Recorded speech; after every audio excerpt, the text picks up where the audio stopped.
Então, iniciando a gravação aqui do nosso oitavo encontro, do nosso grupo de arte terapia Elas por Elas, em que estamos estudando e vivenciando técnicas expressivas para entrarmos em contato com o arquétipo de Maria Madalena. E nesse oitavo encontro, nós vamos estudar e vivenciar um pouco sobre o arquétipo da mulher testemunha da ressurreição. Então, já passamos, por esses arquétipos, da mulher de desejos desorientados, a contemplativa, a intercessora, a profetisa, a mulher acompanhante de moribundos, e hoje entraremos na mulher testemunha da ressurreição. Durante a nossa aula, nós vamos, após esse momento da aula, nós vamos conversar um pouco sobre o que vocês perceberam da mulher acompanhante de moribundos nesses últimos 15 dias, como que vocês perceberam a atuação desse arquétipo, e assim, nós entraremos com a testemunha da ressurreição. A mulher testemunha da ressurreição, gente, é simplesmente aquele momento da passagem bíblica em que Maria Madalena encontra, com Cristo vivo, com Cristo ressuscitado. Então, é aquele momento em que ela vai até o túmulo dele, com a intenção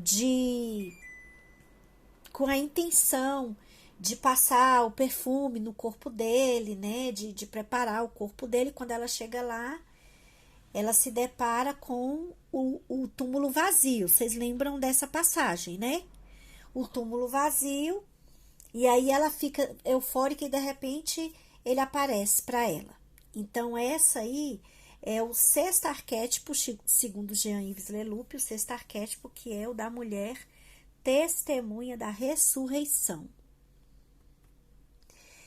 Há um mergulho através da morte para o além da morte. E é assim que Maria Madalena, porque olha a morte de frente, vai ser a primeira testemunha da ressurreição. Por isso ela adiciona algo à nossa experiência. Porque se fugimos da morte, e isso não é mesmo possível, não poderemos ir ao outro lado, ao além da morte. Olha que coisa forte, a gente tem medo da morte, e quando a gente está falando da morte aqui, lembrando que não necessariamente é somente a morte física. Quando a gente fez aquela técnica de arte terapia, no último encontro, a técnica da colagem, onde nós olhamos para os moribundos que precisam ser enterrados em nossas vidas, aquela técnica fortíssima, aquilo ali são mortes, são moribundos que precisam morrer.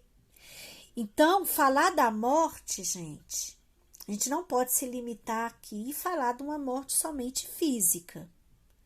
E aí, quando Jean-Yves Leloup fala que é assim que Maria Madalena, porque ela olha a morte de frente e ela vai ser a primeira testemunha da ressurreição, mais uma vez eu faço aquela associação de Maria Madalena com o arquétipo da deusa Yansan. Por quê?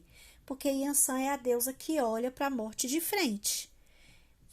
É a deusa rainha dos mortos, que olha para o que é feio, olha para o que é sombrio, ela é destemida. E aí eu faço essa associação aqui novamente, com Maria Madalena, com o arquétipo de Yansan. A Maria Madalena, por ela olhar a morte de frente, ali naquele momento, ela vai ser a primeira testemunha da ressurreição.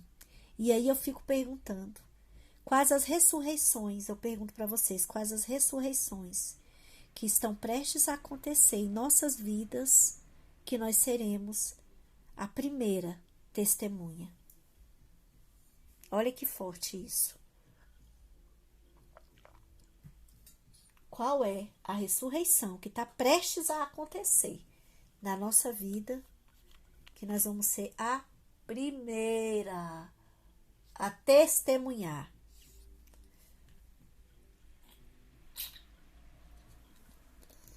Por isso, ela adiciona algo à nossa experiência.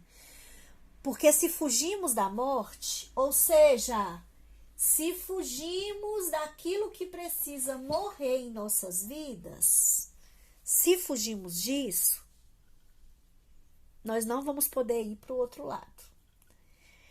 Ao além da morte. Como assim, Fabiane? Vamos imaginar que eu tenho muito medo de andar de avião, mas o meu sonho é conhecer a praia. Morro de medo de andar de avião. Só que o meu sonho é conhecer a praia. Né?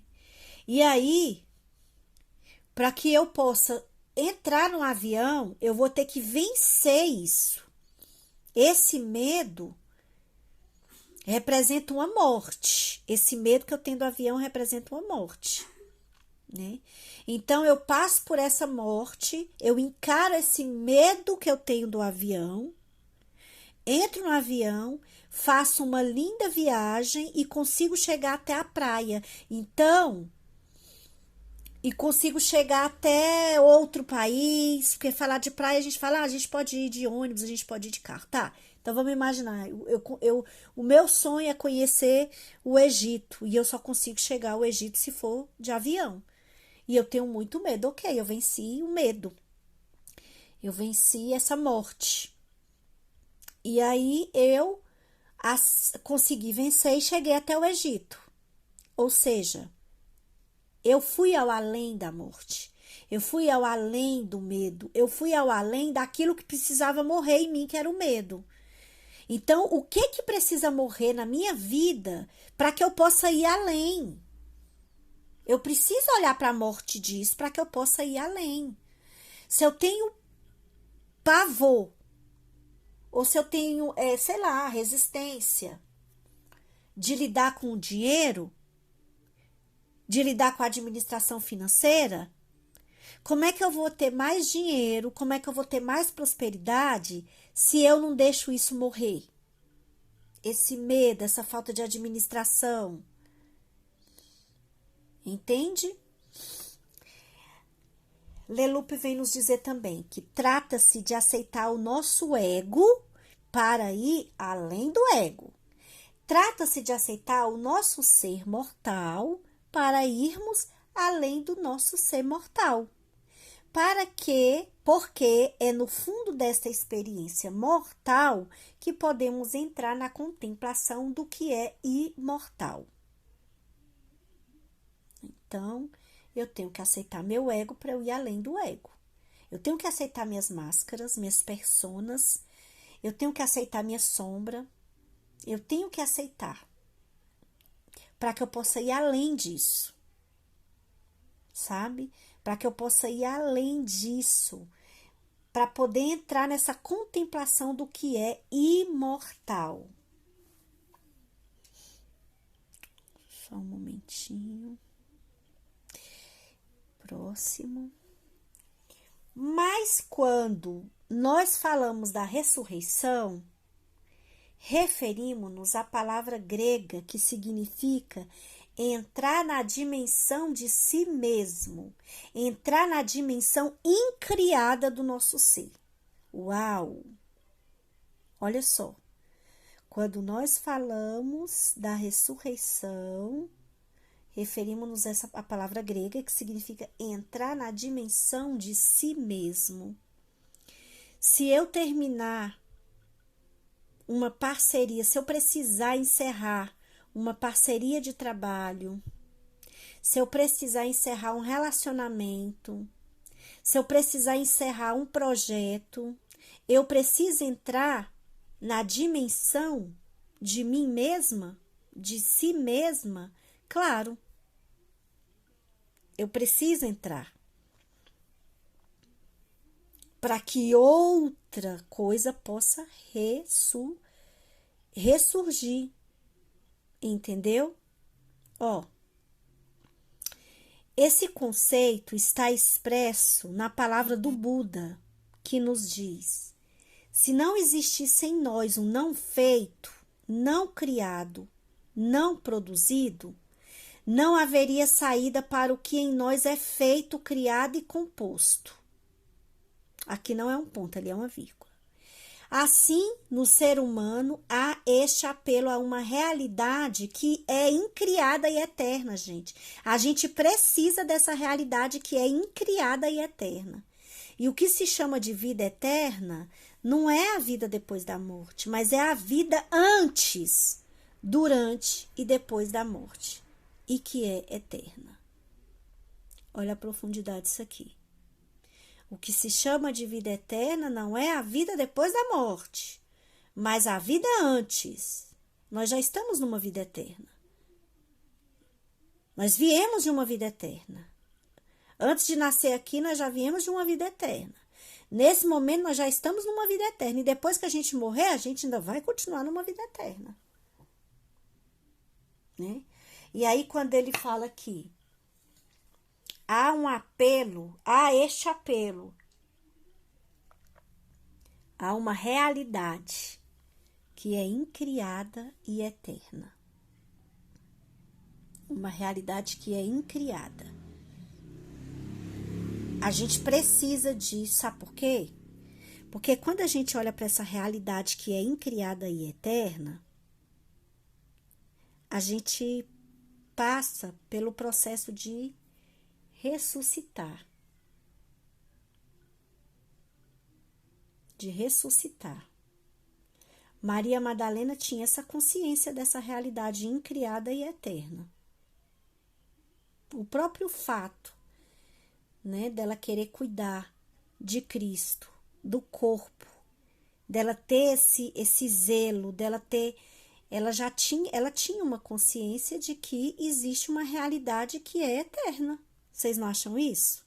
Vocês concordam com isso? Maria Madalena tinha essa consciência. Há no homem esta realidade a explorar, o coração da morte. Nossa, muito forte isso. É isso que na linguagem dos antigos se chama de ressurreição ou vida eterna. Desta maneira, os antigos podiam dizer que Jesus ressuscitou antes de morrer. Na medida em que ele despertou nele mesmo para esta realidade que não morre. Olha que coisa linda. Ele ressuscitou antes dele morrer. Por quê? Porque ele despertou. Ele despertou para essa realidade eterna. Então, ele já tinha ressuscitado antes mesmo dele morrer. Quantas de nós passamos por momentos de ressuscitar, mesmo sem antes do nosso corpo morrer? Quando a gente passa por uma situação muito difícil e de repente a gente ressurge ali como uma fênix, muda de vida, melhora.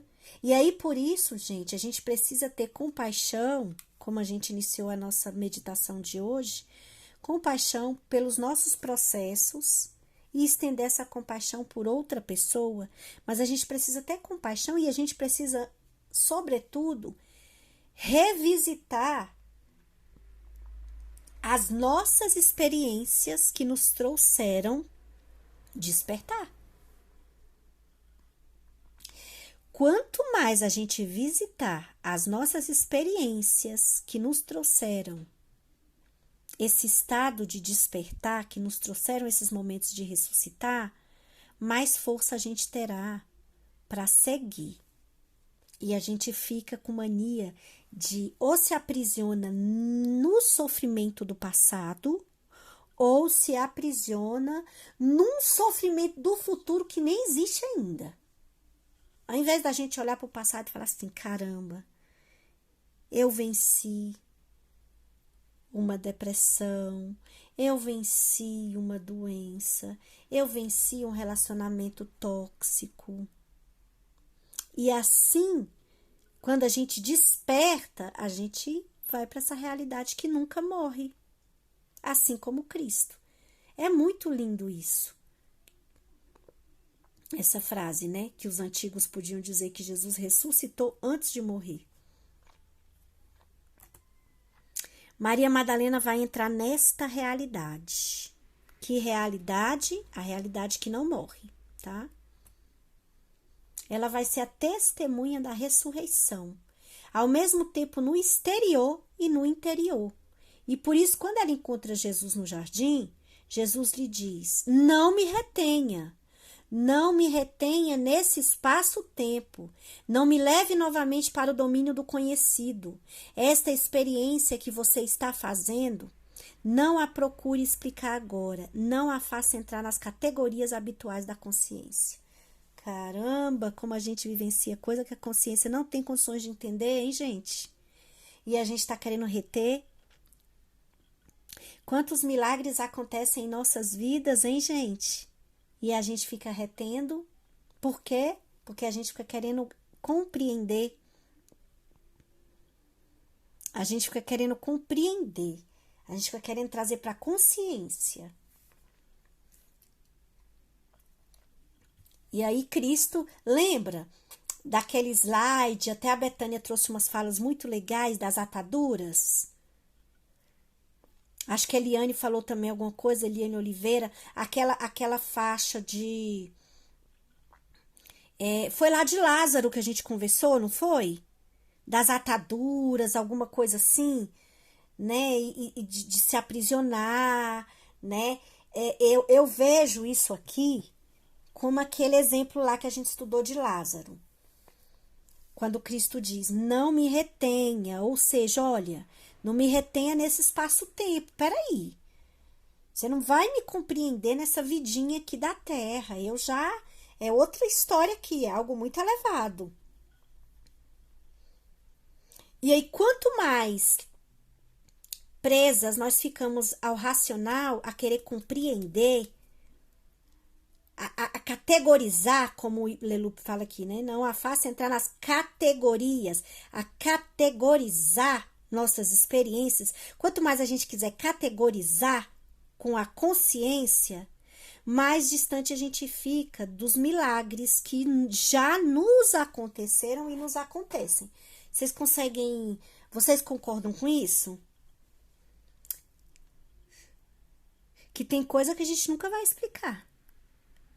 E se a gente cair na onda de querer explicar, a gente vai estar se retendo nesse espaço-tempo. Nesse espaço-tempo. Entendeu? E aí, isso vem de encontro com aquilo que eu expliquei para vocês, da expansão de consciência, do estudo da consciência, né? De Krippner, que existem vários estados, né? Alterados de consciência. E aí eu penso aqui agora numa experiência. Uma mulher em trabalho de parto, quando ela expande a consciência, ela não tem condições de explicar. Ela não tem, ela tenta explicar. E outra coisa, ela não tem como trazer o outro para compreender, ela não tem como categorizar essa experiência. E às vezes isso acontece conosco, a gente acessar, a gente ter experiências, ter milagres, assim como Cristo ressuscitou, e a gente querendo categorizar, ao invés da gente despertar e seguir. Se alguém quiser falar alguma coisa, é só ligar o microfone, tá? O áudio. É preciso permitir Olha que lindo isso, gente. É preciso permitir ao desconhecido continuar desconhecido. E saber que nossas explicações, elas não são senão explicações longínquas desta experiência. É o que eu acabei de falar da experiência do trabalho de parto. É preciso permitir ao desconhecido continuar desconhecido. E aqui a gente vem com a questão, né? A gente acorda aqui de uma sombra, né? Do inconsciente coletivo, a questão da nossa arrogância humana de querermos nos igualar ao divino, ao sagrado, aos deuses, às deusas, no sentido de eu quero saber tanto quanto. E aí, o que acontece com muita gente que vai com muita sede ao pote querendo acessar esse desconhecido que não tem permissão de ser conhecido. Falando de terapia, de processo de autoconhecimento, por exemplo, de busca de si, né? A pessoa busca e vai lá e tal, e às vezes o ego não tem estrutura para tanta informação. E aí a pessoa pode surtar. A pessoa entra em tudo quanto é terapia, a pessoa vai, babá. A mesma coisa no espiritual. Mesma coisa no espiritual. A pessoa abre campos, abre portas daquilo que tem que ficar desconhecido. Pronto, gente. É a mesma coisa que você mergulhar no fundo do mar sem permissão. De repente, aquela roupa que usa para mergulhar dá um problema na máscara e ali não entra, você não tem como mais respirar e ali você vai morrer no fundo do mar, naquela imensidão de desconhecido, na imensidão do desconhecido, né? Então, tem experiência que a gente não tem que entender. E aí, já pensou se Maria Madalena colocasse o dedo na cara de Cristo e falasse: me explica agora o que está acontecendo aqui. Explica agora. Peraí, ela não pediu explicação. Sabe por quê? Aqui, ó. Ela estava na realidade que não morre. Ela acessou a realidade que não morre. Então, ela não entrou no ego dela para botar o dedo na cara e pedir explicação. Ela foi até os discípulos e falou que tinha visto o mestre, que o mestre falou: olha, eu quero que vocês se encontrem tal dia que eu vou aparecer. E aí, o que aconteceu? Né? Tomé duvidou. Alguns outros duvidaram também, né? Disso que ela estava falando. E aí, Maria Madalena deu o recado e depois ela provou, mesmo sem necessidade de querer provar, que Cristo realmente havia ressuscitado. Agora, aqui, para a gente finalizar, eu quero trazer uma reflexão que faz parte do nosso cronograma, né? Sobre mediunidade, um caminho para o ser saudável. Gente, Maria Madalena tinha mediunidade? Tinha, né? Como é que deveriam ser os chakras de Maria Madalena, especificamente os chakras superiores?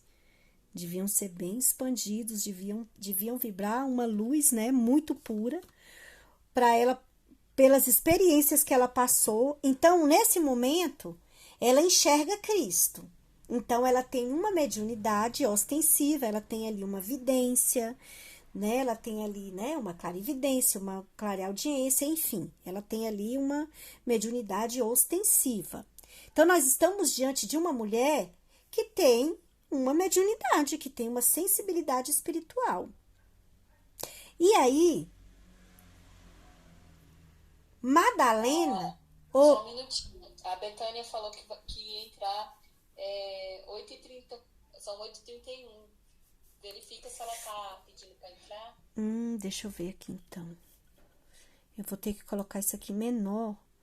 Eu não sei como é que faz, gente. Pra colocar, tipo, pequenininho, entendeu? Pra eu ver se ela vai pedir pra entrar aqui. Vou colocar aqui assim, ó. Tá quase acabando aqui os slides, eu não sei como. Pronto, eu fiz foi tirar.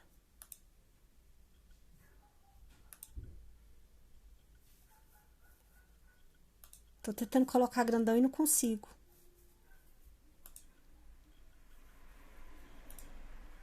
Agora foi.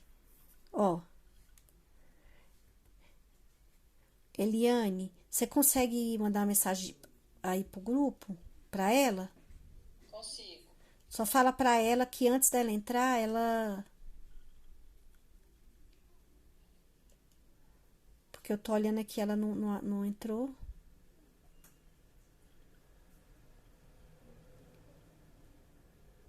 Eu vou pedir para ela avisar aqui quando for entrar.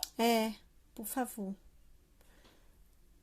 Bom, então, aí, quando a gente está falando aí da mediunidade de Maria Madalena, né, e obviamente de nós também, vocês acham que, a partir dessa experiência mediúnica, que Maria Madalena se torna, né, é a primeira testemunha da ressurreição, isso pode ter trazido alguma melhora para o espírito dela e para a vida dela? Alguma mudança? Essa experiência mediúnica? Sim? Sim. Ok. E por que mediunidade um caminho para o ser saudável? Porque nós vamos nos inspirar nessa experiência de Madalena, onde Madalena é a testemunha da ressurreição, para a gente começar a acordar e a prestar atenção na nossa mediunidade enquanto testemunha da ressurreição. Como assim, Fabiane? Às vezes, a ressurreição de algo que a gente precisa passar na nossa vida se apresenta e a gente, como médium, e a gente, como pessoas com sensibilidades, né, psíquicas, ostensiva ou não, podemos captar ali uma oportunidade de elevação espiritual. Sério que isso tem a ver? Olha que interessante, isso tem a ver, claro. Se a minha mediunidade estiver sendo conduzida para um caminho, me levando para um caminho para o ser saudável que habita em mim, eu vou começar a atrair, a ter experiências e a ter uma visão maior das ressurreições que eu preciso passar na vida, de coisas que precisam morrer na minha vida, das oportunidades de crescimento na minha vida. Vocês concordam com isso? Estão conseguindo me acompanhar aí nesse raciocínio? Conseguiu me acompanhar, Eliane Oliveira? Então é assim, é porque eu tô vendo a carinha de algumas aqui. Então é assim. As comunicações dos espíritos com os homens são ocultas ou ostensivas. As comunicações ocultas, elas têm lugar pela boa ou má influência que exercem sobre nós sem o sabermos. Cabe ao nosso julgamento discernir entre as boas e as más inspirações. E aí a minha mediunidade, ela é quem vai. A minha mediunidade enquanto ferramenta, enquanto uma ferramenta para me levar para o ser saudável, ela precisa vibrar, então, numa boa inspiração, numa boa influência. E aí, o que será que a gente tem feito com a nossa mediunidade? O que será? Quais os caminhos, as portas que nós estamos batendo?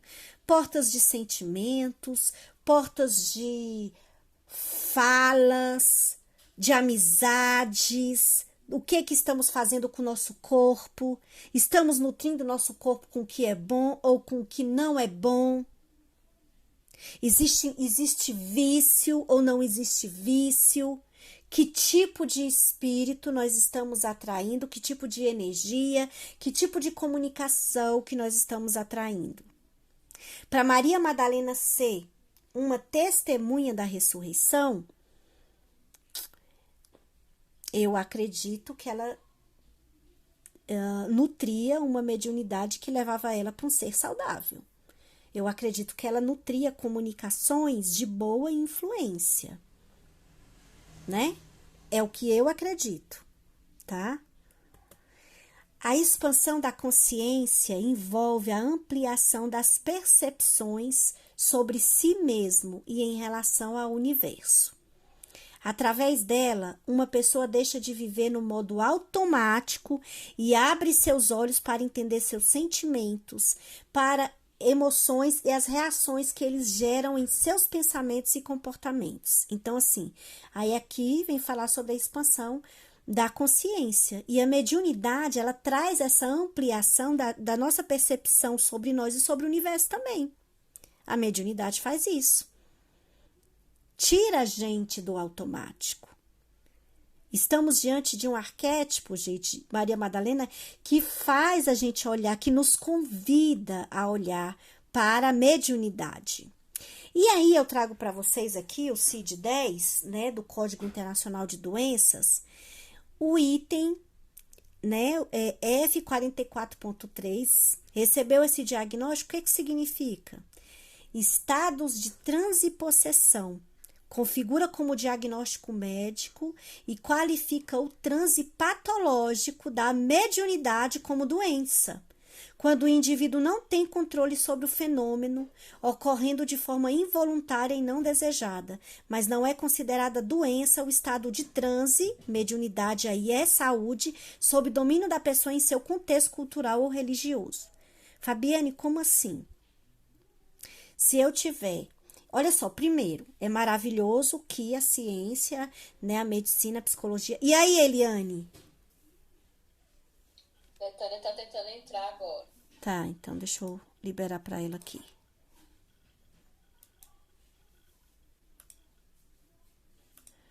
Bom, então, deixa eu colocar aqui. De novo, sumiu, gente. Aqui, apresentação de slide do atual. Então, que bom que a ciência está olhando para isso, a medicina está olhando para isso, para essa questão da mediunidade, né? Reconhecendo isso. E aí, qual é a diferença?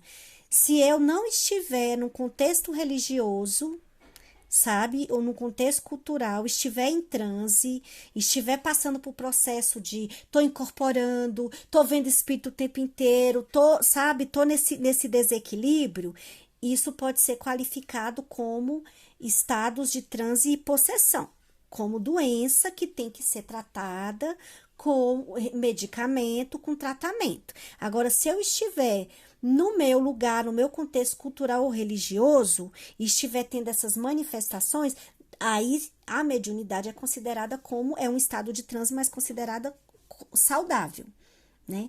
Então, falando da mediunidade agora eu vou tirar aqui para voltar para vocês, porque esse é o último, né? É o último. O último slide. Então, eu vou parar aqui a gravação para a gente conversar sobre nós agora, nesse momento.